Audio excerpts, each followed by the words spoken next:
Would you consider dropping the tariffs to get China to the negotiating table? No, China's getting killed right now. They're getting absolutely destroyed. Their factories are... Presiden Trump telah menerapkan tarif sebesar 145% pada hampir semua barang yang masuk ke Amerika Serikat dari China, dan ini tentu akan berdampak pada kehidupan sehari-hari Anda. The New York Times baru-baru ini menganalisis bagaimana kondisi rumah Anda tanpa produk-produk dari China, dan hasilnya menunjukkan bahwa banyak barang umum mungkin segera mengalami kenaikan harga yang dramatis atau bahkan kekurangan. Peningkatan tindakan balasan perdagangan dari China terhadap Amerika Serikat, yang dipicu oleh tarif tinggi tersebut, telah memicu krisis rantai pasokan yang mengancam untuk mengubah perdagangan global. Di tengah gangguan ini, Amazon, pengecer e-commerce terbesar di dunia, menghentikan semua impor dari China pada 7 April 2025 sebagai respons terhadap melonjaknya biaya dan kekacauan logistik. Saat ekonomi AS bersiap menghadapi kemungkinan pemisahan dari mitra manufaktur terbesarnya, masalah rantai pasokan di Amazon memicu kekurangan yang meluas, lonjakan harga, dan penundaan yang sangat mempengaruhi konsumen Amerika. Krisis ini, salah satu yang paling parah sejak tahun 2020, menimbulkan pertanyaan serius tentang kemampuan Amazon untuk beradaptasi dan implikasi yang lebih luas bagi sektor retail di AS. Tindakan balasan dari China ini merupakan respon terhadap tarif 145% yang dikenakan AS terhadap lebih dari 300 miliar dolar barang dari China selama era Trump. Pada awal April 2025, ekspor China ke AS anjlok hingga 47%, menyebabkan 71.000 kontainer terlambat yang terjebak di pelabuhan Shanghai. Sementara itu, 27 kapal kargo terpaksa berlabuh di luar pelabuhan Los Angeles dengan waktu bongkar muat mencapai 96 jam. Biaya pengiriman kontainer 40 kaki dari China ke Long Beach melonjak dari $2.000 menjadi $7.300 hanya dalam 2 minggu, mencatat kenaikan sebesar 250%. Gangguan ini telah melumpuhkan rantai pasokan Amazon, yang sangat bergantung pada produsen China untuk barang elektronik, pakaian, dan perlengkapan rumah tangga. Pada tanggal 7 April, Amazon menghentikan semua impor dari China, yang mengirimkan gelombang kejutan melalui jaringan pemasok dan penjualnya yang luas. Keputusan ini dipicu oleh lonjakan biaya pengiriman dan ketidakmampuan untuk mengamankan jadwal pengiriman yang dapat diandalkan. Sebagai perusahaan yang membanggakan diri atas pengiriman cepat dan terjangkau, penangguhan ini memperlihatkan kelemahan dalam model inventaris just-in-time mereka, memaksa Amazon untuk mencari alternatif sambil menghadapi dampak langsung dari keputusan tersebut. Penghentian impor ini memicu kekurangan yang meluas di platform Amazon.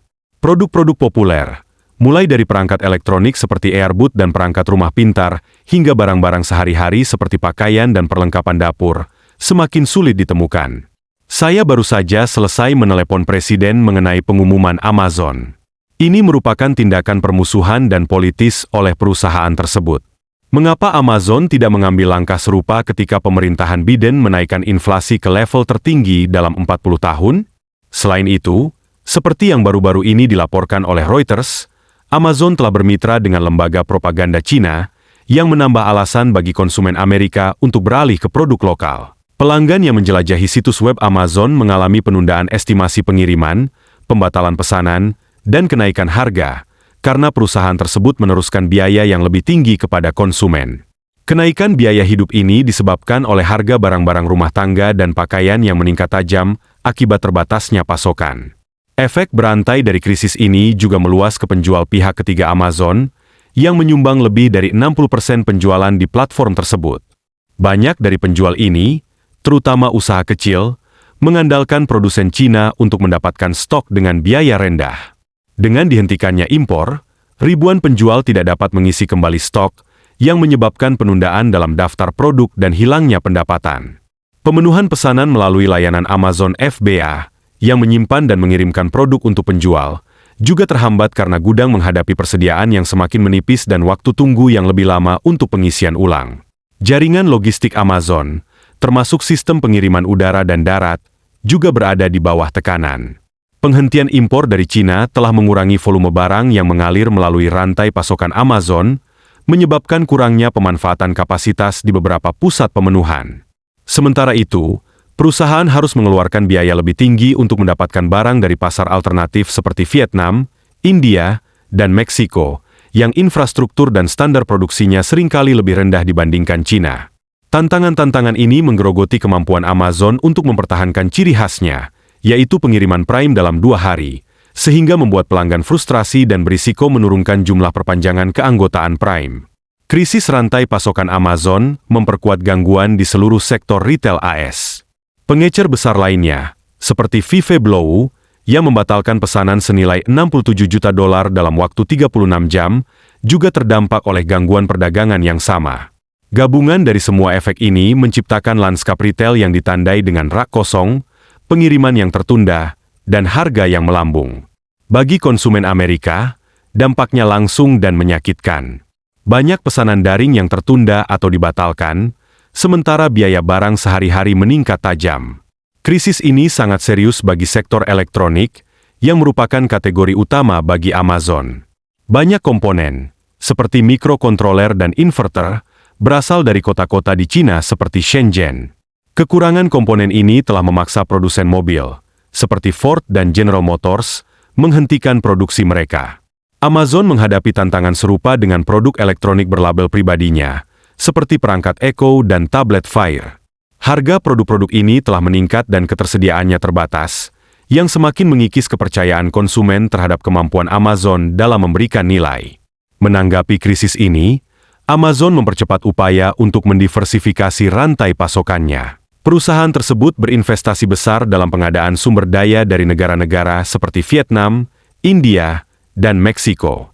Namun, wilayah-wilayah ini menghadapi rintangan yang signifikan, seperti keterbatasan infrastruktur, kualitas tenaga kerja yang tidak konsisten, dan standar produksi yang lebih rendah, yang membuat replikasi efisiensi dan skala Cina menjadi sulit. Misalnya, meskipun Vietnam telah muncul sebagai pusat manufaktur, kapasitas pelabuhan dan jaringan logistiknya belum siap untuk menangani volume yang dibutuhkan oleh Amazon. Tantangan ini memperlambat perubahan yang diinginkan Amazon dan meningkatkan biaya, yang akhirnya dibebankan kepada konsumen. Masalah kritis lainnya adalah pengetatan ekspor mineral tanah jarang oleh Cina, yang penting untuk produk teknologi tinggi seperti ponsel pintar, laptop, dan baterai kendaraan listrik. Hingga kuartal pertama 2025, AS bergantung pada Cina untuk 78% impor tanah jarangnya, dan rantai pasokan Amazon untuk barang elektronik secara langsung terpengaruh. Kurangnya alternatif yang layak memperlambat pemulihan dan meningkatkan biaya produksi, memaksa Amazon untuk menaikkan harga atau menyerap kerugian demi mempertahankan pangsa pasar. Amazon juga menjajaki produksi dalam negeri untuk mengurangi ketergantungan pada pemasok asing. Perusahaan ini telah mulai bermitra dengan pabrik-pabrik yang berbasis di AS untuk memproduksi beberapa barang berlabel pribadi, tetapi peningkatan skala operasi ini berjalan lambat dan mahal. Produksi dalam negeri menghadapi biaya tenaga kerja yang lebih tinggi dan kendala regulasi, sehingga sulit untuk bersaing dengan harga rendah yang diharapkan konsumen dari produk buatan Cina. Selain itu, penciptaan lapangan kerja di bidang manufaktur AS belum memenuhi harapan, sehingga membatasi manfaat ekonomi dari peralihan ini. Krisis rantai pasokan terjadi di tengah meningkatnya ketegangan geopolitik. Tindakan balasan perdagangan dari Cina bertepatan dengan tindakan militer yang provokatif, seperti kemunculan 3 kapal perang Cina sejauh 150 mil laut dari Sydney, Australia, pada 19 Februari 2025. Tindakan ini menandakan kesediaan Beijing untuk memamerkan kekuatan ekonomi dan militernya, yang menambah ketidakpastian dalam perdagangan global. Paket tarif yang diumumkan oleh Presiden Trump pada 7 April 2025 telah memperburuk krisis di pihak AS. Paket tersebut mengenakan tarif 10% pada semua impor, dengan tarif lebih tinggi untuk negara-negara tertentu, 20% untuk Uni Eropa, 46% untuk Vietnam, dan 145% untuk Cina.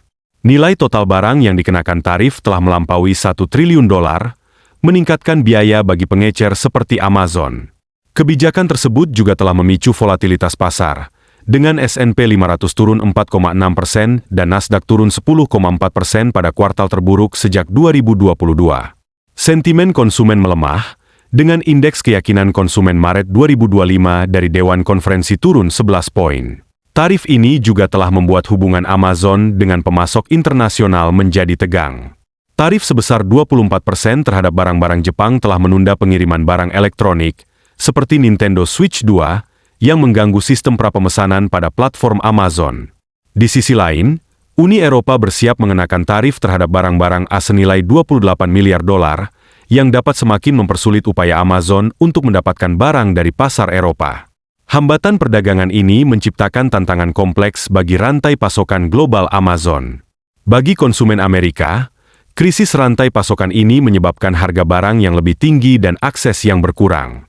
Impian akan barang elektronik, pakaian, dan perlengkapan rumah tangga yang terjangkau semakin sulit tercapai, terutama bagi rumah tangga kelas menengah yang berjuang melawan inflasi.